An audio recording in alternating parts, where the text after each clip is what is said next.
Hey, what's going on, guys? Welcome back to the channel. My name is Nick Theriot, and today I have an exciting new video for you guys. Today, I have a very special guest for all of you agency owners who follow the channel. We have Joshua Johnston, and he is a ex-chief operating officer for a very well-known seven-figure agency. And now he's an agency consultant that helps agencies scale to 6-7 figures by improving systems and operations, sales cycles, client fulfillment. I've learned a ton from him, and I know a lot of y'all are always asking me for agency advice. And it's like, look, I don't really want to steer in that direction, but I'll definitely bring someone on the channel that can answer a lot of your questions. So with that being said, I want to introduce you guys to Joshua Johnston. Welcome to the channel, man. Thanks, man. I'm excited to be here, and that was quite the introduction. I appreciated that. That was solid. 10 out of 10. Good work. Sweet. This is only my second time doing this, so yeah. Well, you're natural. Awesome. Well, look, man. Once you, I know I just gave you an amazing introduction and everything, but once you kind of tell us a little bit more about your background and kind of what you're doing right now with the agency consulting. Yeah. So, I was a past chief operating officer, like you had explained, for a digital marketing agency out here in Nashville, Tennessee, called Welling Media, primarily a creative agency, but we also had a paid ads department. I had a social media management department as well. And, we had the opportunity to grow and scale that pretty rapidly. We started in 2018 with that agency and ended up growing it to about a $4 million a year revenue, which was really exciting. It was like, I don't know, we were pretty young at the time, and it was like, what do we even do with this type of money? It's insane. And so we had about a 25-person team, most of those people on the creative side. Once again, we just kind of found this little niche with, creating e-com creatives. And so we scaled that, underwent an acquisition back in December of last year. And after that acquisition, decided to take a little step away from the agency and start this consultancy around helping digital marketing agencies scale. And so essentially what we help do is, one, either make you more profitable as an agency or help you to put yourself in a better place for an acquisition, because a lot of agencies love to undergo acquisitions. It's like the whole dream. The goal is to undergo an acquisition one day. So we help with both of those things. The co-founders of what we do, all of us have undergone 4 agency acquisitions in total, have led teams up to 100 plus people. And so, we have a really strong foundation around the type of knowledge that we're bringing to the marketplace. And so we've kind of found this little niche inside of the agency space that is operational consulting. And so we help just implement systems and help, kind of pinpoint a lot of pain that agencies are kind of fighting through, that we've been through before ourselves, and help get them to that next point. And it's, kind of just fixing the biggest pain point one piece at a time. And it's really exciting, man. It's been a fun journey so far, and we've learned a lot in the past 10 months of doing this. So yeah, that's kind of where we're at today. Dude, that's impressive. I don't think I know anyone that's kind of going through 4 agency acquisitions. That's insane. Yeah. Our team is solid. We've really put together a strong group of people that, we've kind of taught each other, and then also, put together a really solid curriculum. And we don't really do any coursework or anything like that. We do everything one-on-one, but the curriculum that we've kind of collected for ourselves, things like the templates and all of the infrastructure that we help put into place for agencies. It's the brainchild of 3 past agency executives that have, grown and scaled teams to a tremendous, and I'm the smallest one on that chart. I had the smallest agency. So I'm the small fish, so. Dude, that's impressive.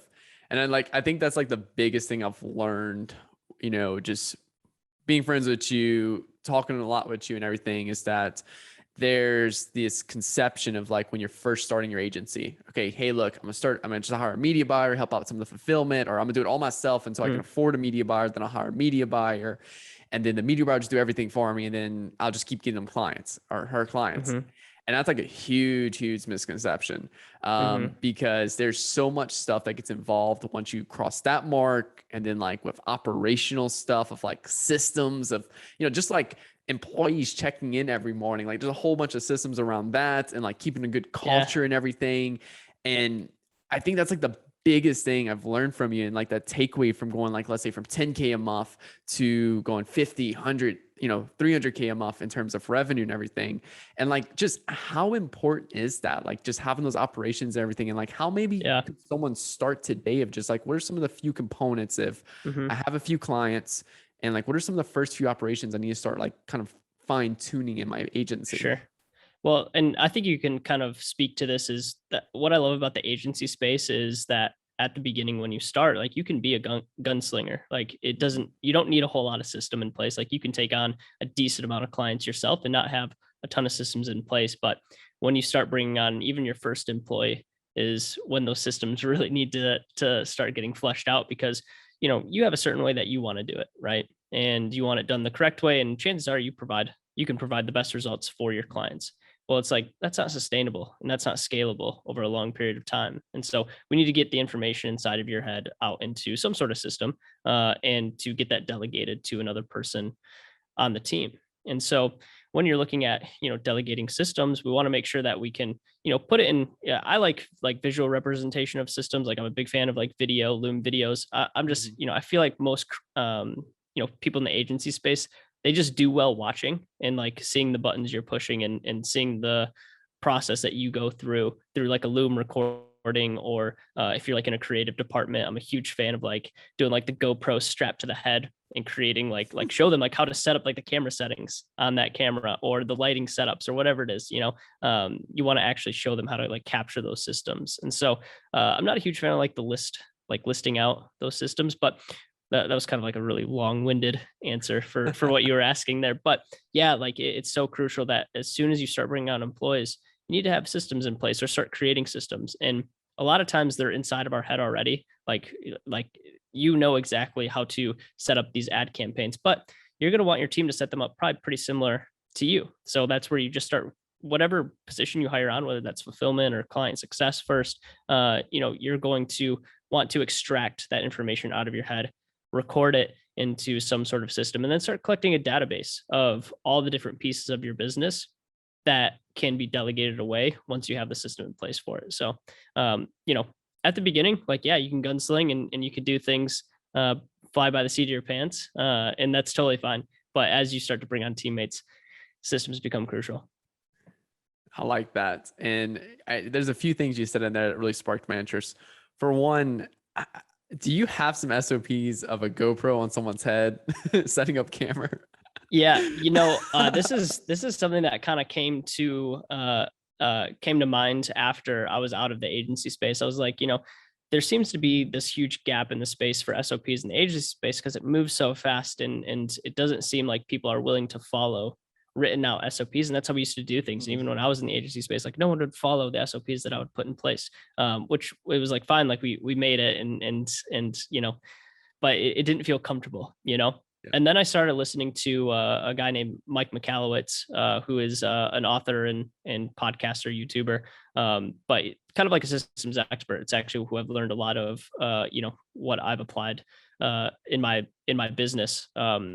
That's who I've learned from is Mike Michalowicz. He's written books like Profit First, Clockwork, Fix This Next, and he talks about in Clockwork the idea of capturing systems versus creating systems. And so he says like people are not as likely to follow systems that are put into a list. And it's like if you have like a bullet pointed checklist, it's like you're following it step by step by step.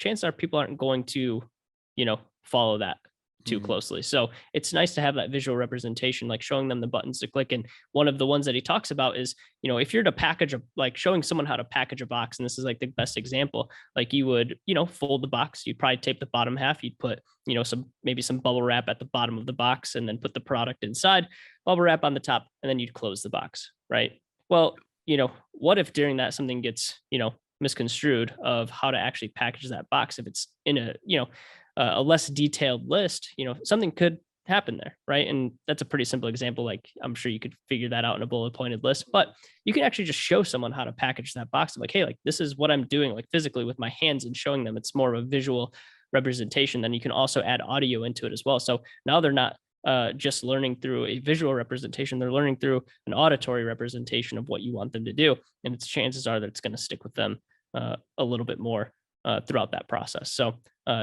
that's how I like to capture systems. It's, in my opinion, like probably one of the best ways that agencies can get their team on board, because most people in the agency space are going to be pretty creative minded. Your copywriters, creatives, even media buyers are somewhat creative. Like, yeah, a little bit more data driven sometimes, but for the creative mind, you need to have some visual learning for them. Yeah, and I want to leave you guys with like a really epic quote that I tell my agency all the time, is that people believe what they see, not what they hear. So it comes from a multitude of different perspectives right there. Of one, just like one for SOPs, it makes things so much smoother.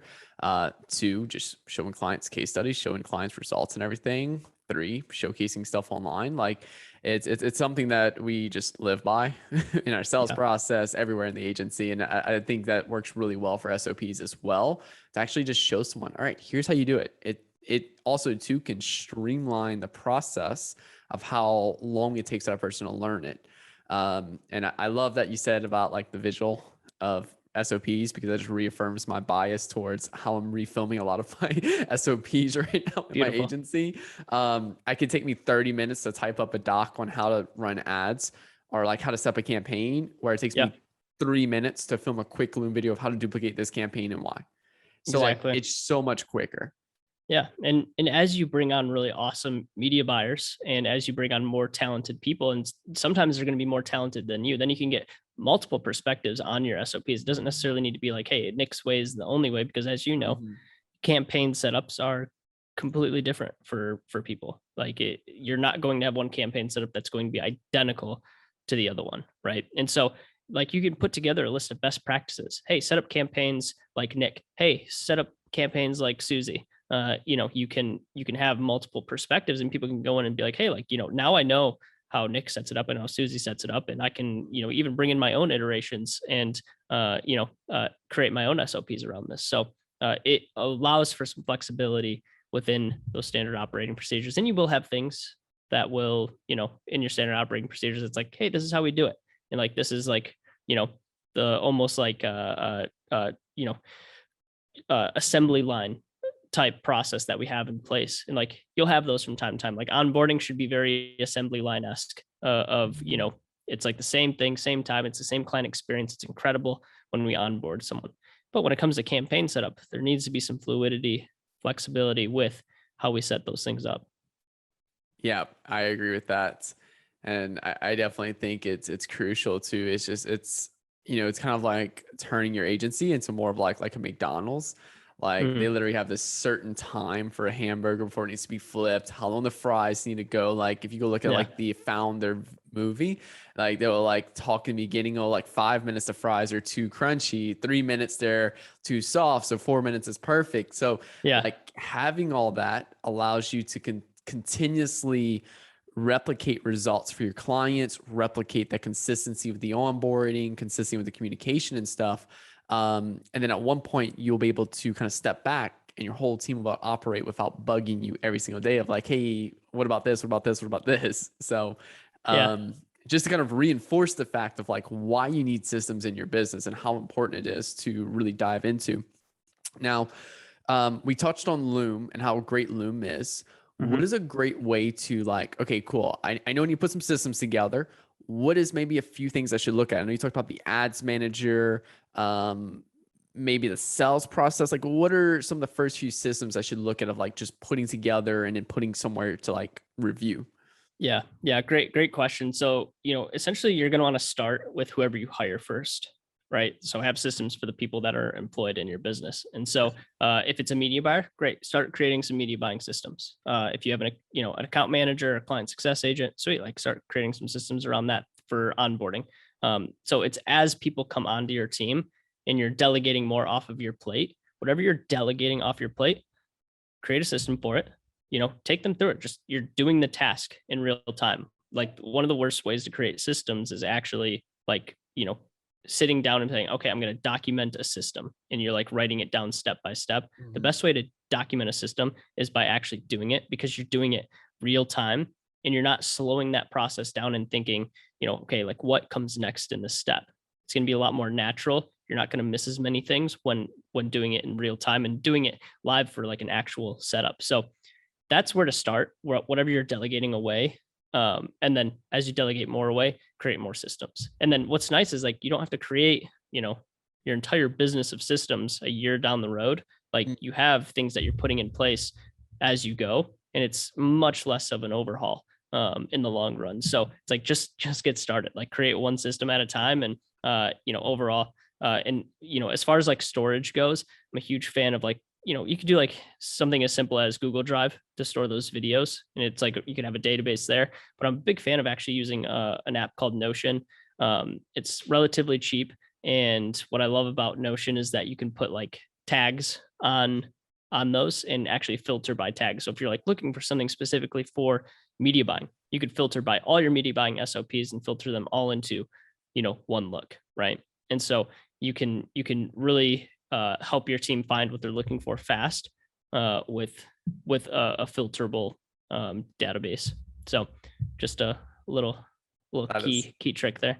yeah. And I think like Notion's like, well, like $5 a month. It's So so cheap. It's so cheap. Yeah, I use it just for some like my own like learning notes and stuff. But it's really great for SOPs and like storage. But if not, you can just use Google Drive. That works too, or you can use other project management softwares. You can store them in a bunch of different places. So that's awesome. And I think just to give you guys a little tip is like, as you start to record these, using Loom or whatever, like you're recording them and you start storing them in Notion, you can actively go ahead and just record them as you're doing the work to where you can mhm. like, all right, hey, I'm about to go set up a campaign and ads manager. Hey, let me just pop open Loom real quick and record it as I do it. So then you Mhm. actually have something you can go back and, you don't have to actually go and create and stage something. You just Yep. raw right there. Yes. Boom. Here's how to do that. 100%. Yeah, that's the best way to do it right there. That's awesome. And I know we kind of touched on it again. Why is it, just to kind of reinforce the fact, why is it so important to have all these just documents it down?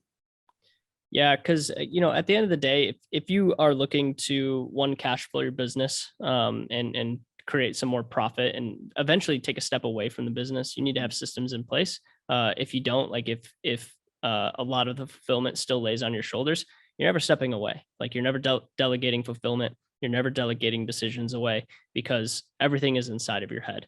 And then Mm, the second piece, if you want to go undergo an acquisition, you're never going to go undergo a really good acquisition if everything is once again inside of your head and the company is completely reliant on you. Like it's the biggest turnoff when you go under an acquisition, if you don't have systems in place. Like you need to be replaceable, and you need to be willing to kind of remove your ego from your process. And I always tell people, if you can get your team doing the task that you used to do at about 85-90% of like your like how efficient you used to do it, it's worth delegating at that point. And your clients probably won't see a difference in that. So, and that's part of like teaching your team and being okay with making some mistakes. Like it's gonna happen. You have to be okay with that. nice, nice. And what is your favorite thing to delegate first? So it's always split for me. Personally, I'm a big fan of delegating like client success away first, because I want my clients to understand like, hey, like time with me isn't 100% necessary. I'm going to have someone be like the client facing person and taking most of the communication off of Mhm. my plate while I still handle fulfillment. I've also seen it done the other way where people delegate fulfillment first and they're the person staying in communication. The only thing I don't like about that is it makes your clients more reliant on you over the long term. So the faster you can remove like kind of like that client relationship from you as the founder, the easier that transition is going to be. The longer you keep them there, and the longer you're the person like, hey, like how are things going? Want to make sure that you're feeling good. Like that's going to be a harder transition Mhm. down the road than fulfillment will be. So I always recommend client success first, then fulfillment, but it could be swapped either way. It's just personal recommendation or personal preference at that point. Yeah, I think you made a really great point there of just getting that client relationship, not outsourced, but like essentially like delegated off to a team member immediately. Because yeah, you definitely create some level of dependency from the client's perspective on you. Whereas now, like, all right, cool, Nick's there. Like Nick's gonna make sure I perform, but the specific people I need to talk to are, these specific people right here. Mhm. And you can still like check in on it. You can still make appearances and stuff, but for immediate things, like here's people there that's going to assist you for that. Mm-hmm. And I think that's really great. That's definitely something that I'm starting to recognize too, as well as Yeah. we start to scale and everything. So what is like the biggest difference, I guess you could say, between someone that is maybe doing 10K a month and then someone doing, let's say, even 50K a month with their agency? Yeah. Yeah. So as you start to, when you're in the 10K range, like you're probably still doing a lot of the fulfillment. Like 10K, like in my opinion, you should be managing your agency probably by yourself. I don't think you should have an employee at 10K. Once you start crossing like that 20, 25K mark is when things will start to get a little heavy for you as like a solopreneur. And so things will need to start getting delegated away at that point. And so that's when you need to make that decision of, hey, do I bring on someone for fulfillment or client success? Like, what do I like? And also you have to understand, like, what do I not really like doing? That's another kind of key factor of like, hey, like, I don't really want to talk to my clients. Like, it's like they're pulling a lot of my time away where I could be working on, some other high level tasks. So, and then as you scale to 50K, something that you're going to want to start establishing is like, your team culture. Like, it's so important to establish like, hey, like, how we're hiring people, how we're bringing people on. Like, you need to start thinking about things like, 90-day probationary periods of like, when we do bring someone on, it's like, hey, we know that not everyone's going to be a perfect fit for our culture. And so you need the ability to pivot and shift quickly and like exit people from your company if needed, because a lot of times there's a lot of pain that happens when you're starting to hire rapidly of you have someone cancerous on your team that you don't get rid of for 6-8 months, right? You let them kind of stay around and they get stagnant and they get cancerous within the organization. So you need to have the ability to pivot quickly and to bring on new people and exit people quickly. So yeah, I don't even know where I was going with that, but it sounded just incredible to me. So I just went for it. No, I love that. And you did make a great point right there. Like hiring the wrong people is such a big issue that a lot of agencies have. And like sometimes it might be like, oh, that's a really great deal and get that person for really cheap. But then you realize that person is undertrained. You realize he or she can't perform on what they promised. And then you have to spend so much time training them that it'd actually just be quicker for you to do the task yourself. Then you fall back into that trap of doing everything yourself. You let them go, and then you just wasted 6 months of your time. And then, you got to go back to that whole process again. So like, it's so much quicker and so much more worth it of just hiring someone, one that's well qualified. Always try to hire someone better than you. I forgot where I heard specifically that from, one of the top CEOs, and then it kind of stuck with me. It's like, always hire someone that's better than you. And a lot of agency owners have this ego that's like, my way or the highway. And yes, there is some levels to that. I think it's all about like, here's the operational rules you need to work within, but within that, you're at full freedom to do what you do best. Right. Yeah. If you want to have a fast growing agency, like your team needs to be better at their craft than you. That's kind of like the 3 levels of business, right? Like level 1, and this is where everyone starts, is you are taking on you're taking on the fulfillment, you're taking on the decision making of your business. And then eventually you move to level 2, which you're starting to get into right now, Nick, which is, hey, like I'm delegating a lot of the labor away, where I'm not doing as much of the labor and but I'm still making a lot of high level decisions. And then where things really start to get fun and you start to grow even more rapidly is when you get to this level 3 of you're delegating the labor and you're delegating decisions. Like you're not like, you have a C-suite maybe at this time, you have a chief marketing officer, you have a chief operating officer, and these people are pulling the levers within your business. They're making the decisions for you and your team because, one, they're specialized. They're probably smarter than you in those positions. And so you can just kind of help, like from like a high level point of view, like, yeah, you can help make some high level decisions, but you are enabling them to make some of those high level decisions and most of those high level decisions. So you can, one, continue to network even more, bring in, more sales for your company and have a well-oiled machine there, but also gives you the opportunity to go into other ventures. So if you wanted to get into real estate and have like a really awesome real estate portfolio, guess what? You're going to have to study and you're going to have to learn what it takes to actually do that. So now you have the time to actually do that while your team runs this for you. Right. And then from an acquisition perspective, it's the best place to be.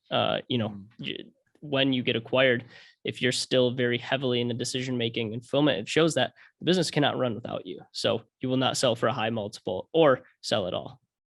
Yeah, that's a great point right there. And like, if you want your business to be acquired, an investor's looking, or another business owner's looking for something that's completely automated, because if you're doing all the work, no one wants to buy your business, because all they're going to do is take on all your problems you currently have, and no one wants to take on your problems. They want to buy a well operating machine.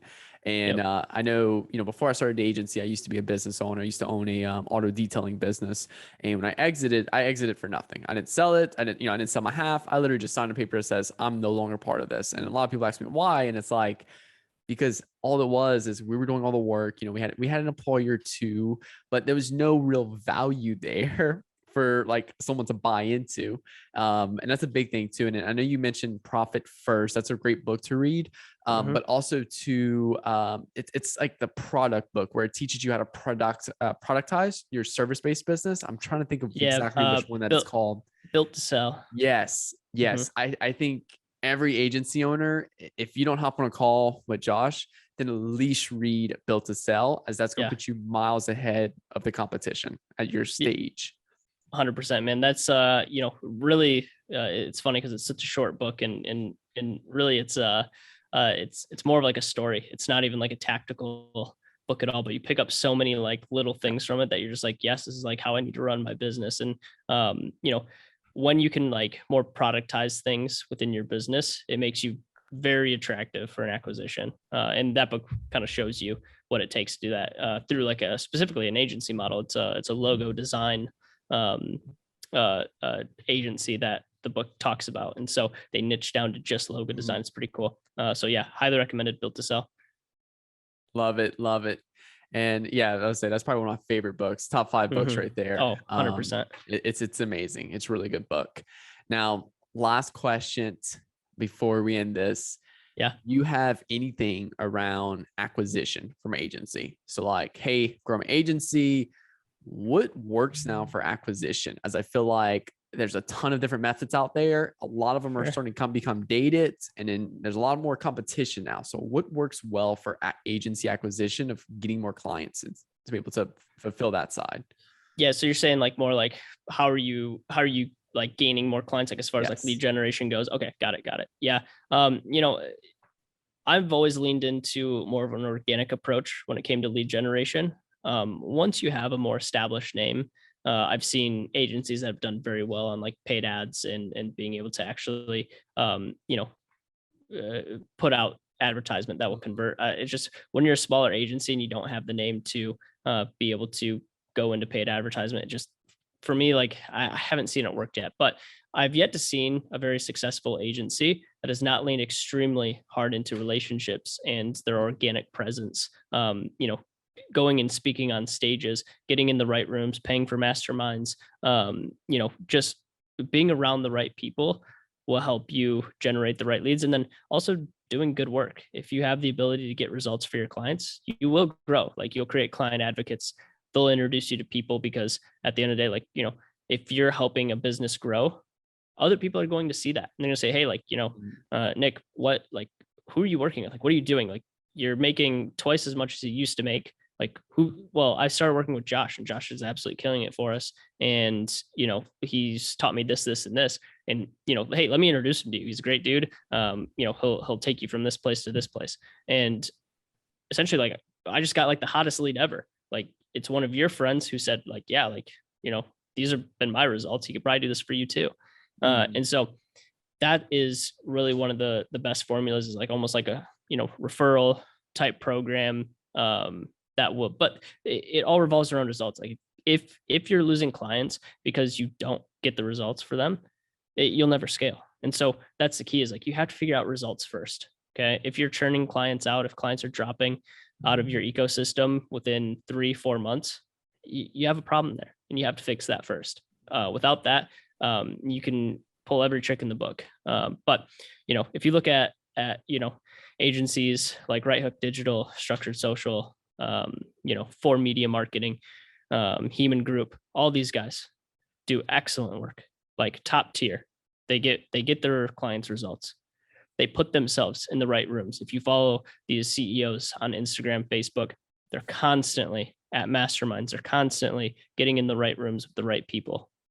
And yeah, those are the two main things. And they're putting a presence out there that's kind of unmatched. And it's like, I always talk about this with some of my agency owners, like, well, yeah, like, so-and-so, Nick Shackelford has 25,000 followers on Instagram. And it's like, yeah, but he didn't start there. Everyone starts at zero. And it's like, you can't look at, where someone is currently at and they're like writing their book in the chapter they're on, because you're just starting writing your book. And so kind of have to keep your head down and kind of see what they did in the past and know that, like, hey, it's been a long process. I'm sure the first year of their agency is very similar to where you're at now. So yeah, I love it. And the process and the journey is so important. And I think patience is something that you just really have to establish.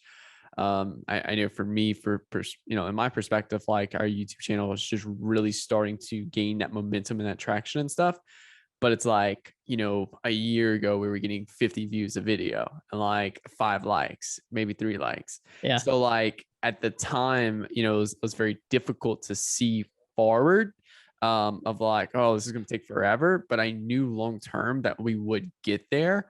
We're still very far away where we need to be, but we're growing at that rate that, like, hey, like, let's keep this up. I'm patient, being patient and all that definitely comes down to play too, as well, across your journey. But yeah, no, it's really great. I think organic's probably like one of the best acquisition channels you can focus on right now. And then exactly like Josh said, like it comes down to results. If you can't get results for clients, then like your problem is not acquisition, your problem is results. And you need to focus on how can you deliver those results, whether it's train up, whether it's go work for another agency and then just get good at that, or getting connected with someone that's really good at results but hates sales, and then you're doing a partnership deal with them to where you'll both are essentially like benefiting each other. Yeah If you're looking to start an agency right now, don't like, as far as like, if you don't have a lot of experience, go work for someone first, learn, get results for clients under them. And then you could take those results and use them in case studies. Because at the end of the day, like, yeah, like, don't get me wrong, like it's that agency's results that you helped with, but you can bring those results with you. Right. And you could say like, hey, like I worked on, these level campaigns, I produced these types of results. Now you have case studies going into a brand new business. Eventually you can get there, but there's power in working for another agency for 2 to 3 years and just gaining all the knowledge that you possibly can, and be very transparent with these agencies going into it. Like, hey, like my goal is to start an agency in 3 years. I'm here to learn as much as possible. I'm going to kill it for you. And they'll respect that and they'll help you get to that point. And if they don't, you can find an agency that will help you get there, because that's the mindset of most of the agency owners I've met, at least. Nice. Yeah. Love it, man. Well, look, I think this was just an absolutely value-packed conversation and everything. Yeah, man. I think there's a lot of key takeaways from here. There's even a few that I'm gonna take away from here too as well. So absolutely amazing job, Josh. Now, let me ask you this. Where can people find you? And then also too, do you have anything for them, any offers or anything like that you want to kind of toss in? Yeah, absolutely. I do have a free course. It's like the 3 systems keeping your agency from scaling. It's 100% free. I mean, I guess technically it's not free because you have to give me your email. I'm a marketer at heart, right? So you exchange an email for 3 free course modules. So if you want to pick that up, you can. Yeah, places you can find me: Instagram, pretty much any social network. I did start a YouTube channel because Nick did convinced me and was the inspiration behind me launching my YouTube channel. So I've got that going on right now. So subscribe to this channel and then go subscribe to my channel too. And that's pretty much it. Those are my only pitches right there. Okay. And where can they find you at on Instagram or YouTube? Yeah, Josh Kobayashi on Instagram, Twitter. I don't think it's on like that on LinkedIn. I think I'd get banned from LinkedIn having a goofy name like that. And then YouTube is just Joshua Johnston. So you could find me in those places. Awesome. Well, yeah, definitely. And if this video does really well, let's say if we get 50 likes on this video and maybe 20, 30 comments on here, we can do a part 2 where we can talk more in depth of just drop a comment below of what you want, and we can talk more in depth around that with like agency scaling and everything.